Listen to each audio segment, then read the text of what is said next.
tea is your thing, you're going to want to stick around for this segment. We've got Chef Devan Rajkumar in the house. I did not realize that you were such a tea fan. So you don't even drink coffee, do you? I love the flavor of coffee, but I'm not a coffee drinker in the morning. Okay. So I do enjoy teas, and today I brought enough tea for like the year. Right. So there's a lot going on here. But yeah, I do enjoy teas because it's so diverse. There's so many different flavors. There's so many different options. That's right. So I do love it. So tea has been having a moment for a while now. Yep. But I think people, some might be aware, but some might be unaware of the amount of options out there. We're going to have a little lesson when it comes to tea. So you'll walk us through the different flavors of course. and varieties. Well, tea, first off, it originates from a shrub in China. It's called Camellia sinensis. Now, I don't expect anyone to remember that, but I'll do the memorizing for you, okay? Thank you. That's why I'm here. And there's so many different varieties. First, I'll start off with, you remember how to pronounce this one? Rooibos. Rooibos. Yeah. Okay?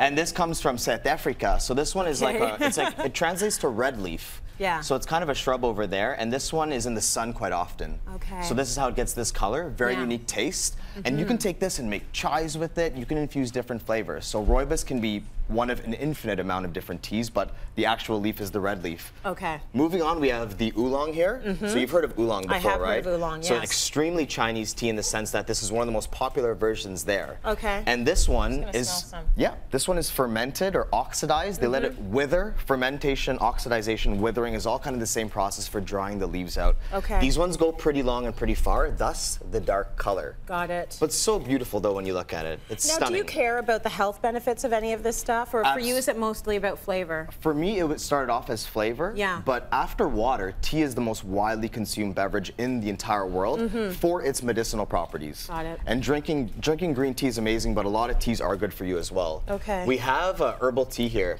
Yeah. Or also known as a tisane. What's exciting about herbal teas is that it doesn't really mean that it's a tea.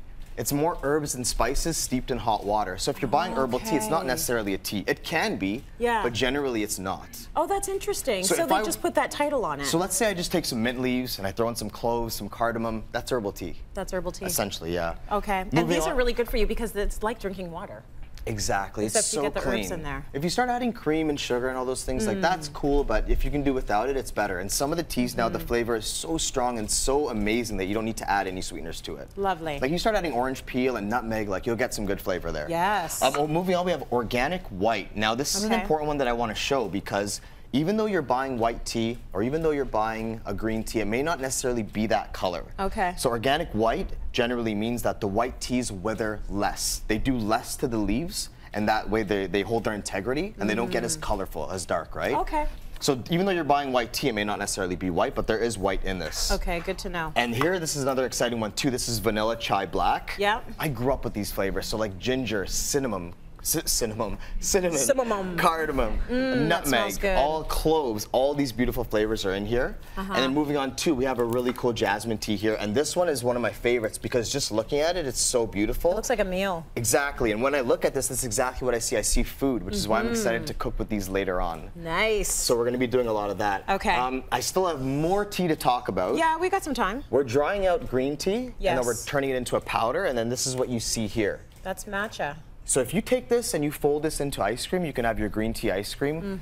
You can steep different things in it. You can steep fish. You can toss different types of proteins and vegetables in it, and it would taste delicious. And because it's in the powder form, you can use it in vinaigrettes.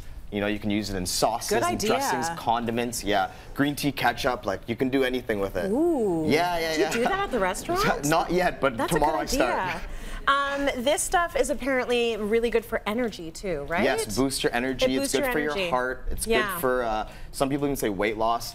It hasn't been officially proven, but a lot of people say it helps prevent cancer and all these things. I need to mention that it's not officially proven and stuff like that. Yeah, for sure. Okay, so let's talk about these, because that looks like chocolate. Okay, and this is going back to what I was saying before about the teas may not necessarily be what they appear to be. That's a green tea. Oh, is it? Yes, it doesn't look green, but it is officially classified as a green tea. All right. The leaves have just been withered or oxidized or fermented a bit longer, and that's why it comes out with that color. Does that make a health difference if it's fermented longer? Because everyone's into fermentation now. It adjusts the flavor. Okay. Now, oolong teas and black teas are very popular because black teas are your Darjeeling, your English breakfast, your masala chai. Those ones can hold their flavor up to 7 years, but most other teas like white teas, 1 to 2 years. Okay. And this one's really exciting. exciting too because it's not a true tea. It's dandelion leaf. Oh, wow. That's so good for you. Yeah, so you get a little bit of that bitter flavor because you know dandelion is so popular to cook with. Yeah. So you get a little bit of that bitter flavor, but this has marshmallow root and licorice and all kinds of cool stuff.